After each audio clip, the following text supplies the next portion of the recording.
मुझे नहीं चाहोगे तो मुझे वोट क्यों दोगे आप? इसका मतलब कुछ तो वर्चस्व है, कुछ तो पहचान है। लेकिन मैं आपको यह बताना चाहता हूं कि आप एक चेक कीजिए, कोई आदमी अगर जीवन में अपनी पढ़ाई कंप्लीट करने के बाद 20 साल के बाद, 25 साल की उम्र होने के बाद, 30 साल 28 साल के बाद, जब पढ़ाई कंप्लीट करने के बाद उसका ड्रीम होता है कि चाहे कुछ भी हो जाए मुझे नेताजी बनना है, नेता बनना है, तो उसका प्रोसेस क्या होता है एक बार चेक कीजिए आप।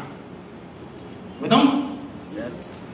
नेता बनने की तैयारी करने वाला लड़का 25 साल में अपना कॉलेज करने के बाद 5 साल तक अपने इलाके के अंदर पागलों की तरह घूमता है। उसके इलाके में किसी लड़की की शादी होती है तो कन्यादान देने जाता है। गांव के दो लोगों में लड़ाई झगड़ा होता है तो समझौता करवाने जाता है। ऐसा ही करता होगा ना? अगर पुलिस केस हो गया तो सबसे पहले थाने पे मिलता है। सुबह 5 बजे उसके घर में चाय का पतीला चढ़ जाता है, रात तक चाय का पतीला चढ़ा रहता है। चाय के टाइम पे आता है, उसको अपने खुद के पैसे से चाय पिलाता है, और खाने के टाइम पे कोई आता है उसको खाना खिलाता है। और रात को अगर 3 बजे सोता है और इलाके का कोई आदमी अगर 5 बजे भी आ जाता है तो 3 बजे सोने के बाद 5 बजे उठ के उसके साथ में बातचीत करता है, कोई बहाना नहीं बनाता है। गांव में मंदिर मस्जिद गुरुद्वारा होता है तो चंदा देता है।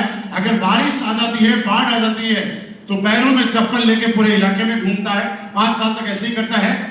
5 साल में उसकी फॉर्च्यूनर की किस्त कौन दे रहा है? कौन दे रहा होगा? ड्राइवर की सैलरी कौन दे रहा है? गनर की सैलरी कौन दे रहा है? बाहर का तो नहीं दे रहा। 5 साल मेहनत करने के बाद जैसे ही चुनाव का टाइम होता है और पता चलता है कि टिकट मिलने वाला है, और आपने अपने इलाके में देखे नहीं ऐसे लोग जो पूरे 5 साल से तैयारी कर रहे थे और चुनाव के टाइम पे टिकट किसी और को मिल जाता है? देखा है ना?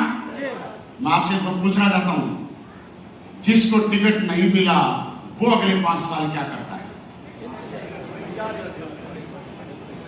फिर अगले 5 साल वही तैयारी करता है, लाखों करोड़ों रुपए जेब से खर्च करता है कि नहीं करता? मेरा सवाल ये है कि उसको मोटिवेट कौन करता है?